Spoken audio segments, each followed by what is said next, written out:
श्री सीतारामचंद्राय नमः। श्री सद्गुरु भगवते नमः। हरि शरणम। करुणानिधान भगवान श्री सीताराम जी की महती कृपा करुणा से परम पवित्र ब्रजमंडल धाम में श्री यमुना जी के परम पावन तट पर अवस्थित कोयले ग्राम में भगवान श्री राधा श्याम सुंदर श्री राधा जीवन धन की महती श्री राधा जीवन धन प्रभु की सन्निधि में उन्हीं के पूर्व चरित्र श्री राम अवतार के चरित्र उनका स्मरण हम कर रहे हैं। भगवान की बड़ी कृपा है। तो कल मंगलाचरण का कुछ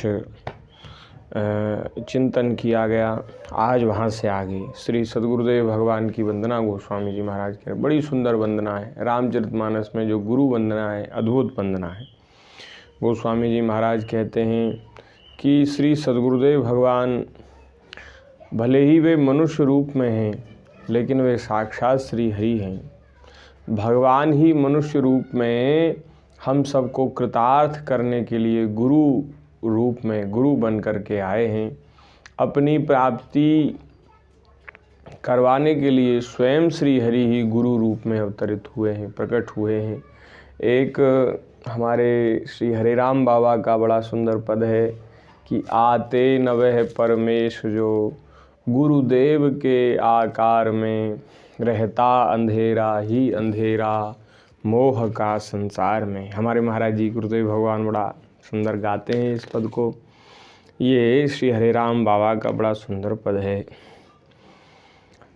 होते सभी रत भोग में अपना ही स्वार्थ साधते, है कौन निष्कामी बना देता लगा उपकार में। अगर सद्गुरु न होते, अगर संत न होते तो संसार के सभी मनुष्य भोगों में ही लगे होते, भोगों के भोग में लगे रहते, अपना ही केवल पेट भरने का धंधा करते, स्वार्थ साधन करते।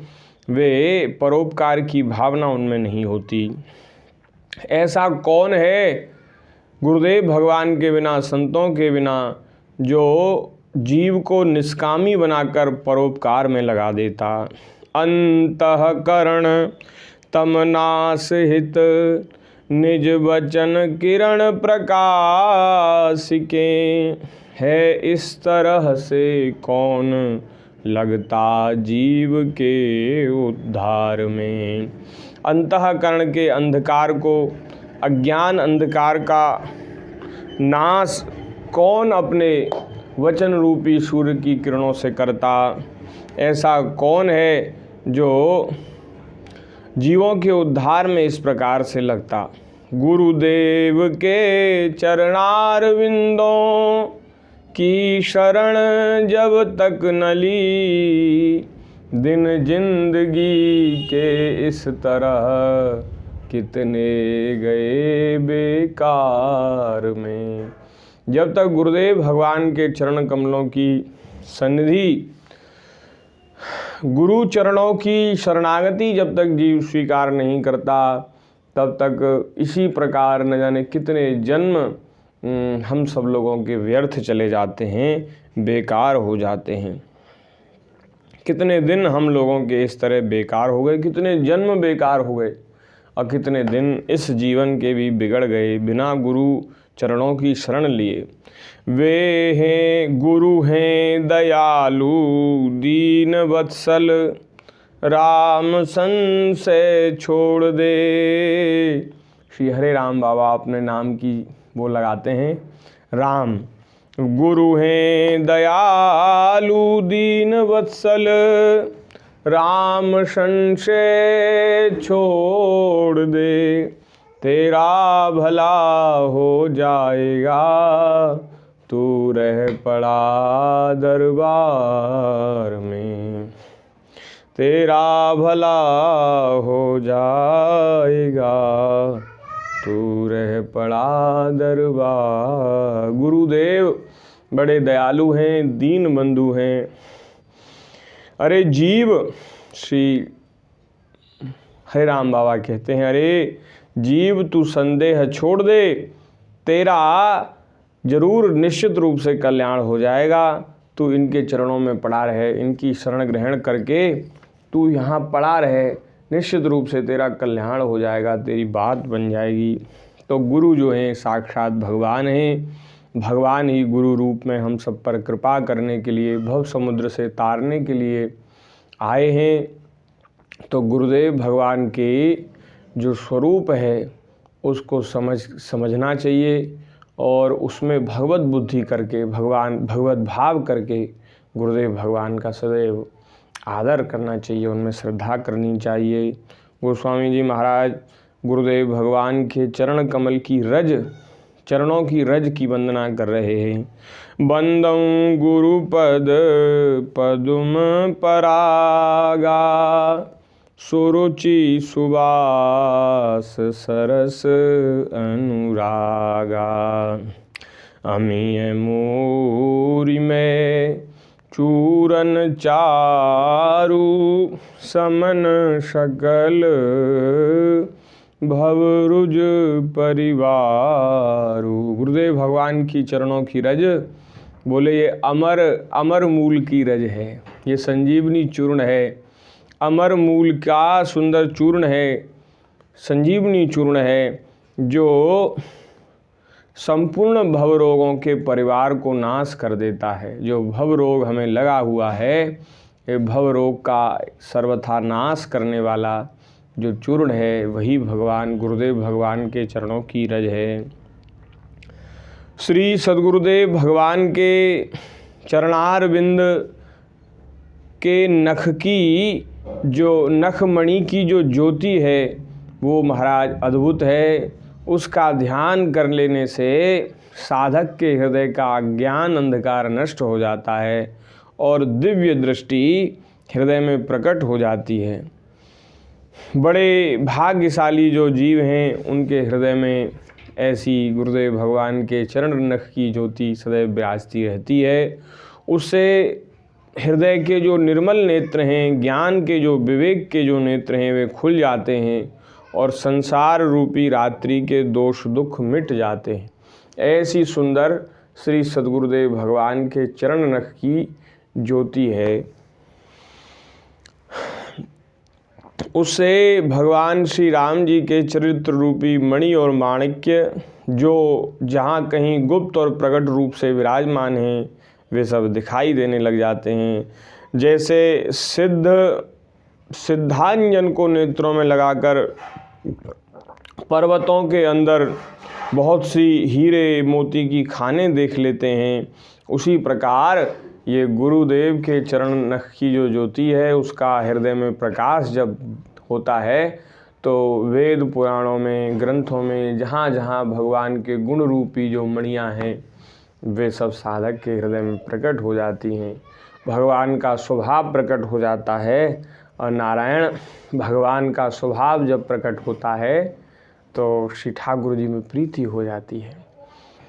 उमा राम स्वभाव जेहि जाना, ताहि भजन तजि भाव नाना।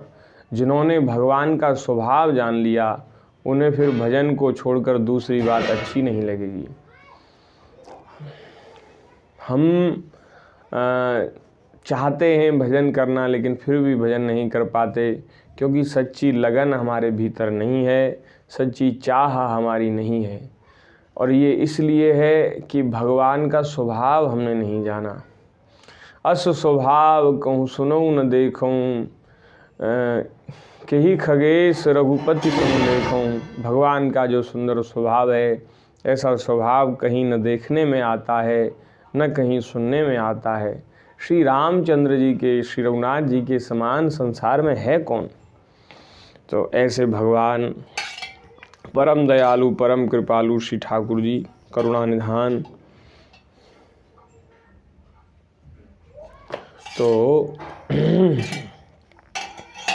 उनका स्वभाव जब जीव के हृदय में प्रकट हो जाता है तब उसे भजन को छोड़कर, भक्ति को छोड़कर कोई बात अच्छी नहीं लगती। तो आगे कहते हैं गोस्वामी जी महाराज कि गुरुदेव भगवान के चरणों की रज कोमल और सुंदर नेत्रों का अंजन है, जो नेत्रों के दोषों का नाश करने वाला है। गुरुदेव भगवान के चरणों की जो रज है वो एक प्रकार का आँख का अंजन है, काजल है। इसको लगाने से नेत्र का रोग दूर हो जाता है। नेत्र का रोग क्या है भैया? वैसे तो नेत्र के बहुत से डॉक्टरी रोग हैं, तमाम प्रकार के रोग हैं, लेकिन मुख्य रोग नेत्रों का है जो हम सभी के नेत्रों में लगा है, वह है पर दोष दर्शन, दूसरे के दोषों को देखना। ये ऐसा रोग है कि ये हम सभी लोगों के नेत्रों में लगा है। हम लोगों को गुण नहीं दिखते, हम लोगों को संसार में लोगों के दोष ही दिखते हैं। तो ये रोग कैसे ठीक होगा?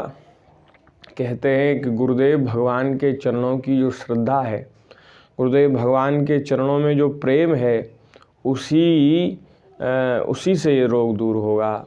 गुरुदेव भगवान के चरणों की रज वह आँखों का कज्जल है। इसको लगाने से नेत्र एकदम निर्मल हो जाएंगे, एकदम रोग मुक्त हो जाएंगे। फिर कहीं संसार में कोई दोष नहीं दिखेगा। फिर तो जहाँ तहाँ भगवान श्री सीताराम जी का ही दर्शन होगा। गोस्वामी जी महाराज कहते भी हैं कि सिय राम में सब जग जानी, करऊँ प्रणाम जोर जुग पानी। फिर तो महाराज सब वंदनीय हो जाएंगे। जब भगवत स्वरूप सब में दिखने लग जाएगा, भगवान सब में जब दिखने लग जाएंगे, तो फिर कोई भी निंदनीय नहीं रहेगा, कोई भी दोष युक्त नहीं रहेगा, सब वंदनीय हो जाएंगे। इसी भाव से श्री गोस्वामी जी ने रामचरितमानस के आदि में सबकी वंदना की है। ब्राह्मणों की वंदना, संतों की वंदना, और महाराज दुष्टों की वंदना, असंतों की भी वंदना की है, दुर्जनों की वंदना की है। इसी भाव से कि गुरुदेव भगवान के चरणों की रज आँखों में मस्तक पर धारण करने से श्री गोस्वामी जी के नेत्र इतने निर्मल हो गए, बुद्धि इतनी पवित्र हो गई कि अब तो जहाँ तहाँ भगवान के ही दर्शन हो रहे हैं, सबकी वंदना कर रहे हैं। तो सबसे पहले गोस्वामी जी कहते हैं कि अब मैं गुरुदेव भगवान के चरणों का जो रज है, उस अंजन से अपने विवेक रूपी नेत्रों को निर्मल करके और फिर संसार रूपी बंधन से छुड़ाने वाले श्री राम जी के परम पवित्र चरित्र का मैं वर्णन करता हूँ। सबसे पहले बंदऊँ प्रथम महीसुर चरना, मोह जनित संशय सब हरना। सबसे पहले पृथ्वी के जो देवता ब्राह्मण हैं, मैं उन ब्राह्मणों के चरणों की वंदना करता हूँ। सबसे पहले ब्राह्मणों के चरणों की, ये ब्राह्मण जो हैं ये पृथ्वी के देवता हैं, महीश्वर हैं, भूदेव हैं, तो इनकी बड़ी महिमा है। भगवान ने पुराणों में, वेदों में ब्राह्मणों की बड़ी महिमा का गान किया है। ये ब्राह्मण साक्षात भगवान के ही स्वरूप हैं, भगवान के मुख हैं ब्राह्मण।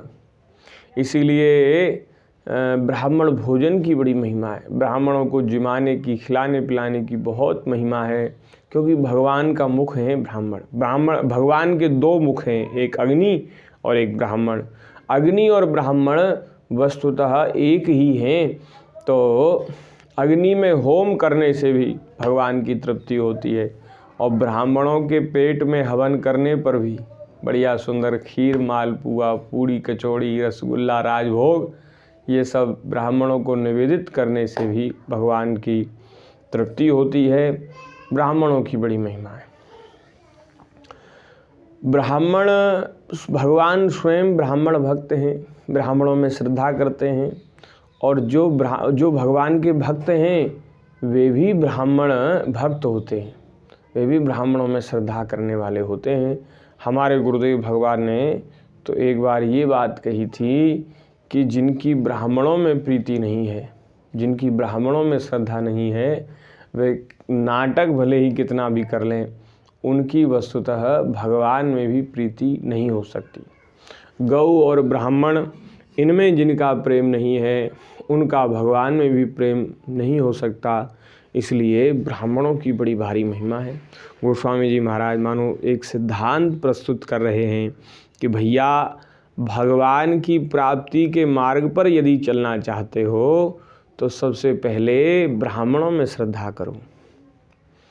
ये ब्राह्मण तो चलते फिरते भगवान हैं, भगवान के स्वरूप हैं। देखो ये समय की महिमा है, काल की चाल है, घोर कलयुग है।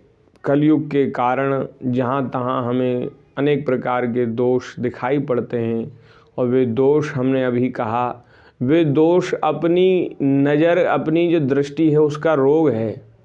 हमारी दूषित दृष्टि के कारण ही संसार में दोष दिखाई देते हैं। अपने अंदर यदि दोष न होंगे तो बाहर भी कहीं दोष नहीं दिखाई देगा। तो ये बात आप पहले समझ लें कि यदि हमें बाहर दोष दिखाई देते हैं तो इसका मतलब ये है कि हमारे भीतर भी वे दोष बने हुए हैं, एक बात। और दूसरी बात ये है कि समय के कारण जो दोष दिखाई दे रहे हैं ब्राह्मणों में भी, जो ब्राह्मणों का जो स्वरूप बिगड़ गया है समय के कारण, तो भले ही दोष दिखाई दे रहे हैं लेकिन हमें उन दोषों की ओर दृष्टि नहीं डालनी। हमें तो ब्राह्मणों की महिमा को समझकर ब्राह्मणों में श्रद्धा ही करनी है। किसी की निंदा मत करो, किसी की बुराई मत करो, ब्राह्मणों का अपमान मत करो। अगर ब्राह्मणों का चरित्र आपको ठीक नहीं, अगर किसी व्यक्तिगत किसी ब्राह्मण का चरित्र स्वरूप आपको ठीक नहीं लगता तो उनसे दूर से ही प्रणाम कर लो। बाकी निंदा और उनके दोष वर्णन करना ऐसा मत करो। और जो अच्छे ब्राह्मण हैं, जो पवित्र ब्राह्मण हैं, तपस्वी हैं, सदाचारी हैं, वेदज्ञ हैं, भजन भक्ति भाव निष्ठ हैं, ऐसे ब्राह्मणों का संग करो, ऐसे ब्राह्मणों की सेवा करो, उनमें श्रद्धा करो। दोनों बात हैं। जो ब्राह्मण ऐसे हैं जो अपने स्वरूप अनुरूप ठीक ठीक नहीं चल रहे हैं, उनकी भी निंदा नहीं करनी है, उनको प्रणाम करना है। उनसे कोई व्यवहार मत रखो, क्योंकि व्यवहार रखोगे तो उनके दोष दिखेंगे और दोष दिखेंगे तो उनमें श्रद्धा होगी, ब्राह्मणों में श्रद्धा होगी। इसलिए उनसे व्यवहार मत रखो लेकिन उनकी बुराई भी मत करो। और जो अच्छे ब्राह्मण हैं उनमें खूब भाव रखो, खूब श्रद्धा रखो, खूब उनकी सेवा करो और खूब उनको प्रसन्न करके रखो, जिससे ब्राह्मणों की प्रसन्नता प्राप्त होने से भगवान प्रसन्न हो जाएंगे, भगवान की प्रसन्नता प्राप्त होगी। इसलिए कोई ये ना कि हमारे गुरुदेव भगवान तो बड़ा सुंदर समाधान करते हैं कि देखो भाई यज्ञ की अग्नि बड़ी पवित्र होती है। तो यज्ञ की अग्नि पवित्र होती है, यज्ञ की अग्नि को कोई स्पर्श कर ले तो वो जला देगी। और चिता की अग्नि अपवित्र होती है, लेकिन चिता की अग्नि भी महाराज जलाने का सामर्थ्य तो रखती ही है। ऐसे ही ब्राह्मण तो ब्राह्मण है, चाहे वह अपने स्वरूप में स्थित हो चाहे ना हो, उसका जो तेज है उसके कारण यदि हम उससे छेड़खानी करेंगे, उसका अपमान करेंगे, उसका तिरस्कार करेंगे तो हम दोष के भागी बनेंगे। ऐसा नहीं है कि अरे ये तो ठीक ब्राह्मण नहीं है और हम इनकी क्यों बुराई ना करें, ये तो ऐसे हैं, ये तो ऐसे हैं, ये तो ऐसे हैं।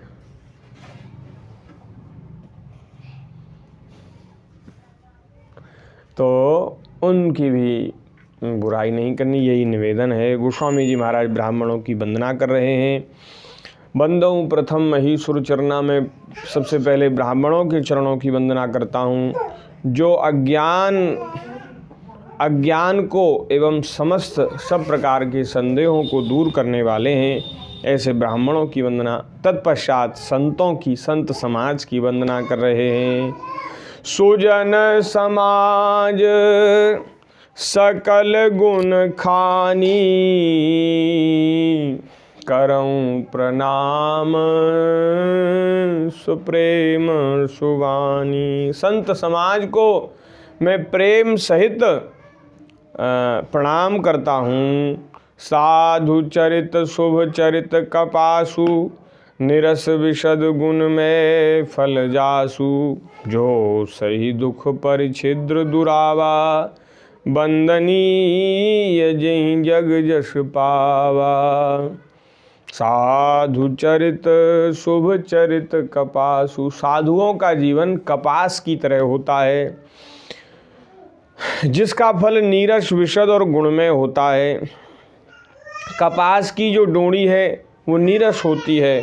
संत चरित्र में भी विषयाशक्ति नहीं है, वे भी नीरस होते हैं, इससे वे भी नीरस है। कपास उज्ज्वल होता है, शुभ्र वर्ण का होता है। संत का हृदय भी अज्ञान रूप और पाप रूपी अंधकार से रहित होता है, इसलिए वह विशद है।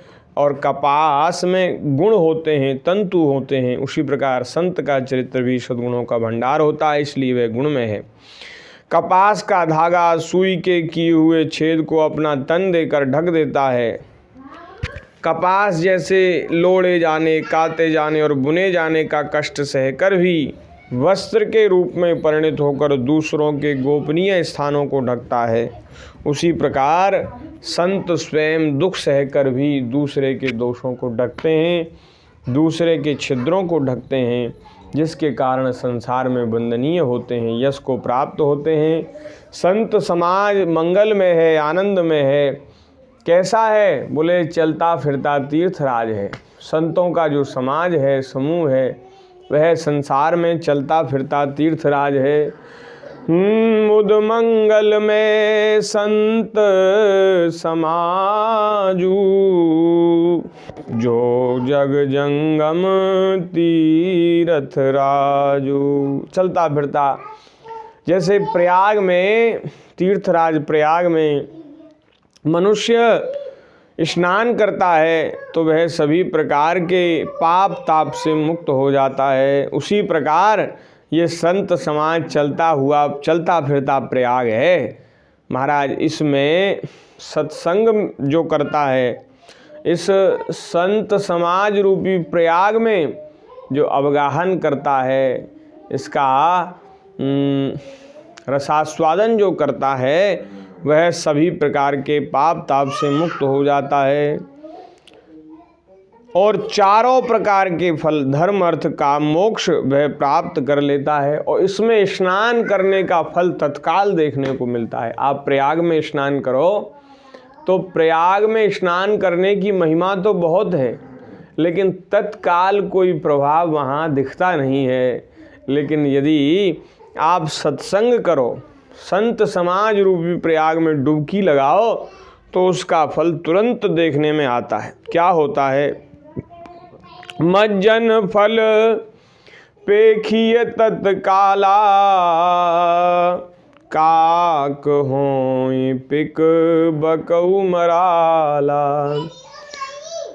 गोस्वामी जी महाराज कहते हैं कि इस संत समाज रूपी प्रयाग में स्नान करने का फल ऐसा देखने में आता है कि महाराज तुरंत जो कौवे, किसी कौवे ने स्नान किया और तुरंत वह महाराज कोयल बन गया। कौवे कोयल बन जाते हैं और बगुले हंस बन जाते हैं। महाराज, ये तो बड़े आश्चर्य की बात है। तो गोस्वामी जी कहते, भैया कोई संदेह मत करो, आश्चर्य मत करो, क्योंकि सत्संग की महिमा छिपी नहीं है। सुनिया अचरज करे जन कोई, सत्संगति महिमा नहीं गोई।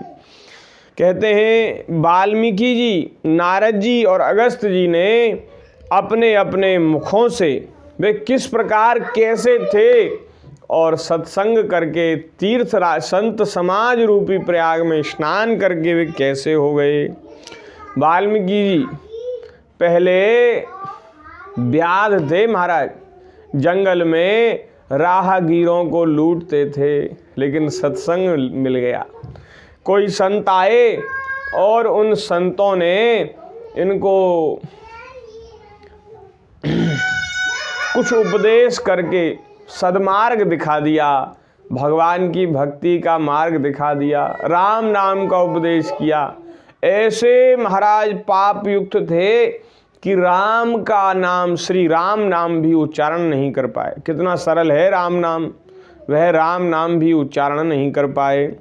राम की जगह मरा मरा कहते थे। संतों ने कहा मरा मरा ही कहो, एक ना एक दिन इस मरा मरा से राम राम हो जाएगा और तुम्हारा कल्याण हो जाएगा।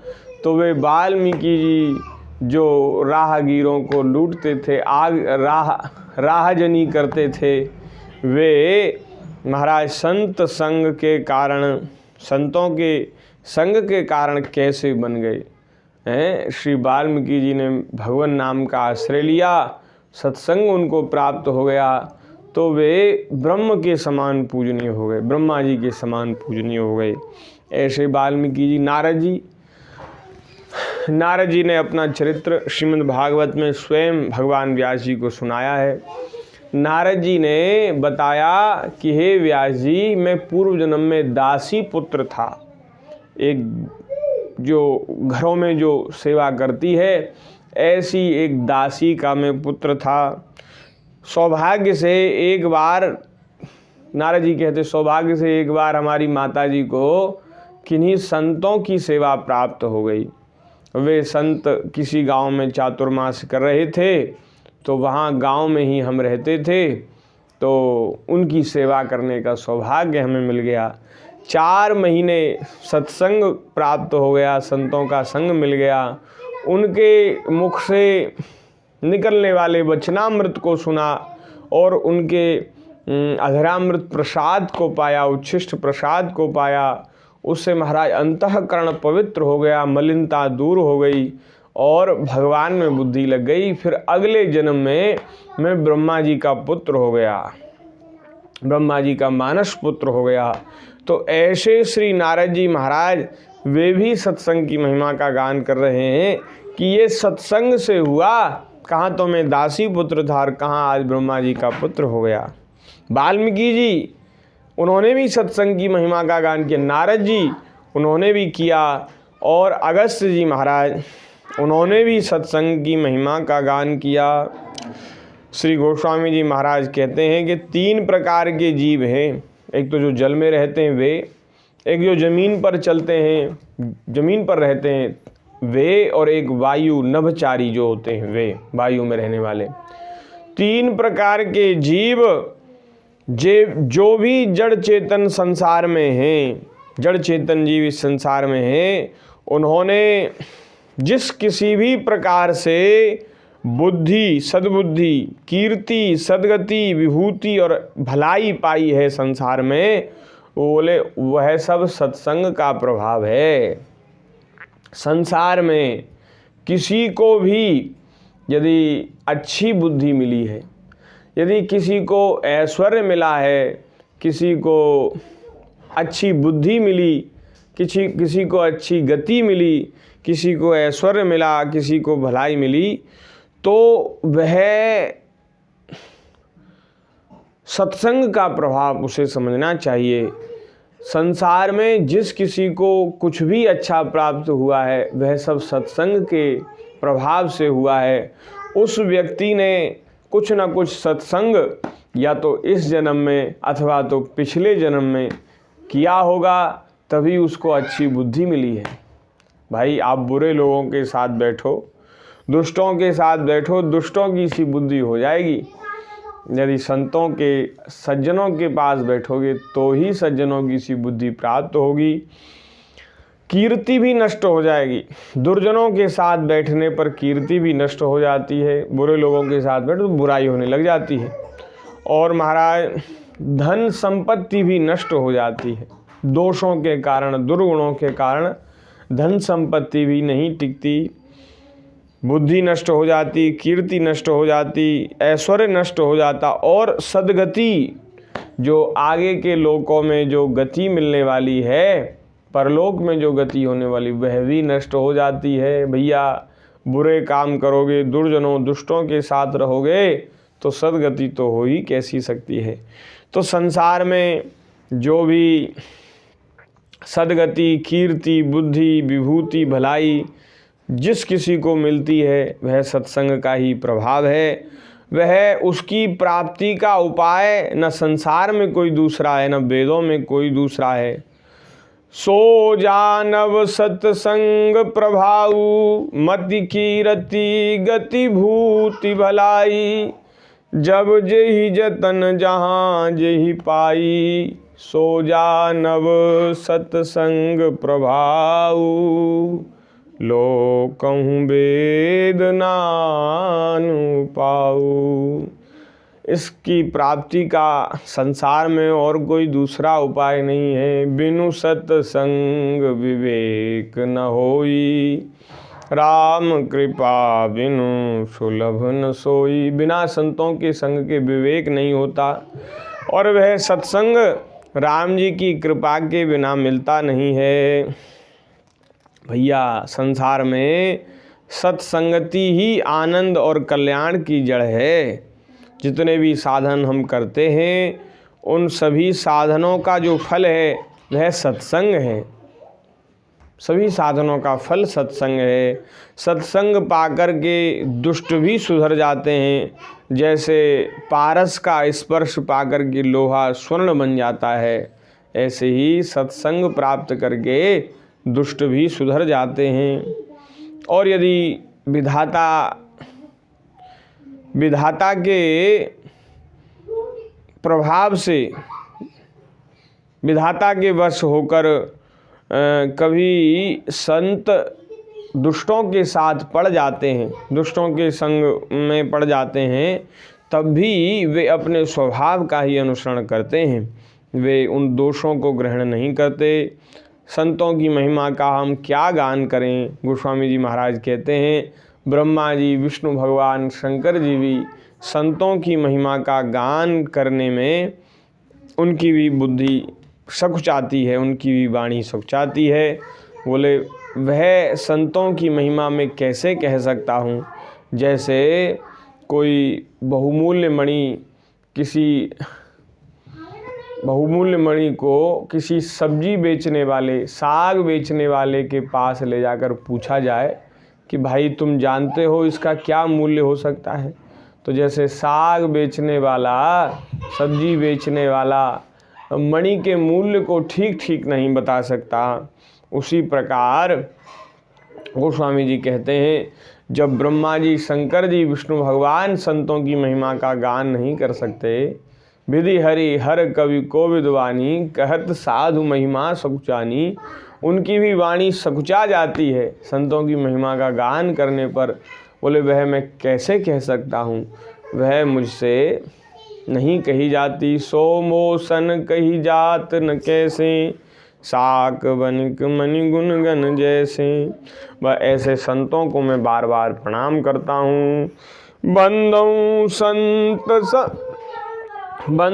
संत समान चित, हित अनहित नहीं कोय, अंजलिगत शुभ सुमन जिमी, सम सुगंध कर दोए। संतों की वंदना करता हूँ जिनका न संसार में कोई प्रिय है और न कोई संसार में जिनका अप्रिय है। जैसे पुष्प तोड़ने वाले हाथ को भी, और जिस हाथ ने उनको संभाल कर रखा उसको भी, दोनों हाथों को समान रूप से सुगंधित कर देते हैं। ऐसे ही संत तो सभी का भला करते हैं, उनका ना कोई प्रिय है न कोई अप्रिय है। ऐसे संतों की हम बार बार वंदना करते हैं।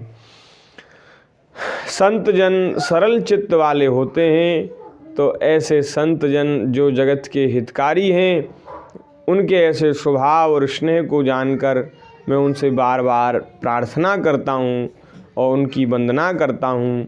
वे मेरी बाल विनय को सुनकर कृपा करके श्री रामचंद्र जी के चरणों में प्रीति हम सबको प्रदान करें। संतों की बार बार वंदना करते हैं कि वे कृपा करके हमें श्री ठाकुर जी के चरणों में प्रेम प्रदान करें।